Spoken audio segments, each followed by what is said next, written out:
Hello everyone, कैसे हैं आप सब। मैं कोमल और चलिए आज एक नए टॉपिक पे बात करते हैं। आज टॉपिक ये है कि क्या पीपल प्लीजर है।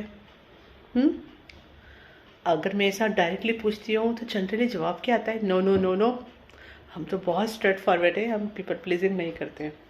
तो हम इसे दूसरी तरह से पूछती हूँ, क्या सीक्रेटली आपने पीपल प्लीजिंग को कहीं सब्सक्राइब किया हुआ है? या we do that, we literally do that. Okay, और उसके रीजंस मैं बताती हूँ। पहला रीज़न जो बचपन से आप सुनते हुए आए होंगे कि सबके साथ रिश्ते बना के रखना ज़रूरी है, पता नहीं किस समय किस बुरे वक्त में किसकी ज़रूरत पड़ जाए। ओके, सुना है ये सेंटेंस?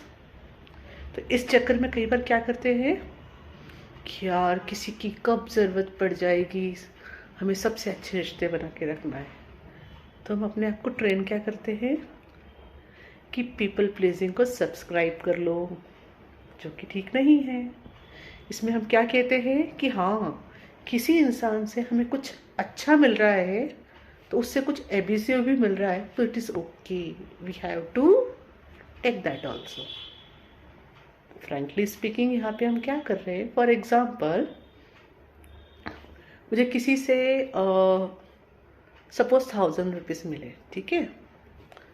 वो पहली चीज डिंग डोंग हाईलाइट कर लीजिए, मेरा सोर्स क्या है, गॉड है या वो पर्सन है? It's God. उस पर्सन को जो हीलिंग गई, डिंग डोंग अगेन अंडरलाइन, उसको किससे मिली? गॉड से मिली। यहाँ पे इसलिए मैं हमेशा बोलती हूँ कि आई एम चैनल। ओके, जब हम कुछ भी हीलर्स हीलिंग का काम करते हैं या जैसे मैं ये वीडियोस भी बनाती हूँ तो मैं कभी कोई लिख के नहीं बना रही हूँ। It is what is knowledge is flowing, it's flowing from direct channel. Okay, तो इसके लिए मैं हमेशा बोलती हूँ कि we are grateful to first home, to God. Okay, but same time appreciate खुद को इसलिए करना है कि हाँ, क्योंकि यहाँ फ्री विल कंसेप्ट हमेशा रहता है।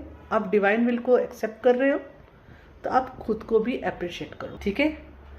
तो पूरा कंक्लूजन क्या बनता है? पहली चीज, आपको किसी के पास से कोई चीज मिल रही है, वो गॉड के थ्रू मिल रही है। ओके, जैसे मैंने वो एग्जांपल दिया था, जब कोई भी हीलर हीलिंग कर रहा है तो उसको जो मनी मिल रहा है, मनी फ्लो मिल रहा है सामने वाले पर्सन से, वो भी गॉड के थ्रू मिल रहा है।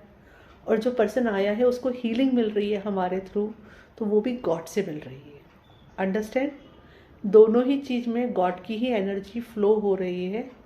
दो पर्सन मीडियम है, बट द सेम टाइम जो पर्सन स्पेंड कर रहा है उसको भी खुद को अप्रिशिएट करना है, क्योंकि गॉड ने उसको रास्ता दिखाया, ठीक है, और उसने उसको अपने फ्री विल के साथ यस कहा, ठीक है।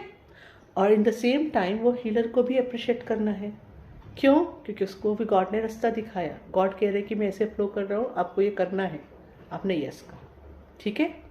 तो पहला क्रेडिट गॉड को, दूसरा क्रेडिट किसको देना है? हमेशा खुद को। खुद को किस लिए? एप्रिसिएशन कि आप कुछ गुड स्टेप्स ले रहे हो। इसी को अपलिफ्टिंग या सेल्फ मोटिवेशन भी आप कह सकते हो। तो इन सभी के अंदर कोई बाहर से आया नहीं। अगर आप सोचते हो कि आपको आने वाले समय में किसी चीज़ की ज़रूरत पड़ेगी तो उसमें सोर्स कौन रहेगा? गॉड रहेंगे। अगर आप गॉड को सोर्स बनाते हो तो आपको गॉड बकायदा किसी तरीके से आपकी हेल्प ज़रूर करेंगे। Very simple. और अगर आप किसी पर्सन को सोर्स के रूप में देख रहे हो ना, तो फिर ऑब्वियस सी बात है, वही वाली बात हुई कि मैं तुम्हें कुछ अच्छा दे रहा हूँ, साथ में कुछ बुरा भी दे रहा हूँ, मेरा अच्छा भी लो और मेरा बुरा भी सहो। अंडरस्टैंड?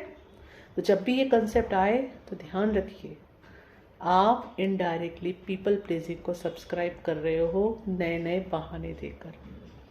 तो दूसरा तरीका मैं ये यहाँ पे एक और बताती हूँ, नो बोलने में तकलीफ हो। जब आपको पता है कहीं से कुछ ऐसी चीज़ हो रही है जहाँ आपको नो बोलना है और आप नहीं बोल पा रहे हो, तो वहाँ अगेन डर है, पीपल प्लीजिंग है। और यहाँ पे डर किस बात का है कि अगेन आप सामने वाले पर्सन को अपना सोर्स देख रहे हो, गॉड को नहीं देख रहे हो। इसलिए आपको लग रहा है कि अगर मैंने उसको डायरेक्टली कुछ बोल दिया और वो पर्सन मेरे पास से चला गया तो मेरा ख्याल कौन रखेगा? अगेन आप उस पर्सन को सोर्स बना रहे है ना। तो अगेन वहाँ पे गॉड को लाना है कि गॉड इज़ माई सोर्स। फिर से एक और चीज़ मैं जो हमेशा कहती हूँ, इट इज़ अ प्रोसेस, एक दिन में नहीं हो जाएगा। तो वहाँ एक्सेप्टेंस रखो।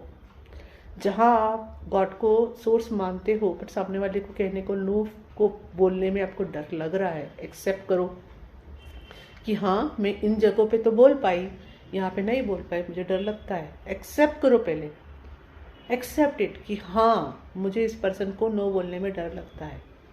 देन गॉड से स्ट्रेंथ मांगो कि God give me strength, show me steps, I am ready to walk with you. और एक एक स्टेप करके आप आगे बढ़ोगे। फिर जिन लोगों को आप पहले नो नहीं बोल पाते थे, उन्हें भी हेल्दी चॉइसेस बनाकर, हेल्दी बाउंड्रीज बनाकर नो बोल पाओगे। ठीक है।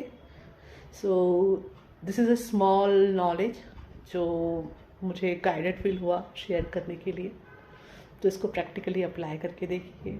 Thank you for listening me, for watching my videos. If you're liking them, please like and subscribe, and you can mention in comments, and you can check description box for all my services.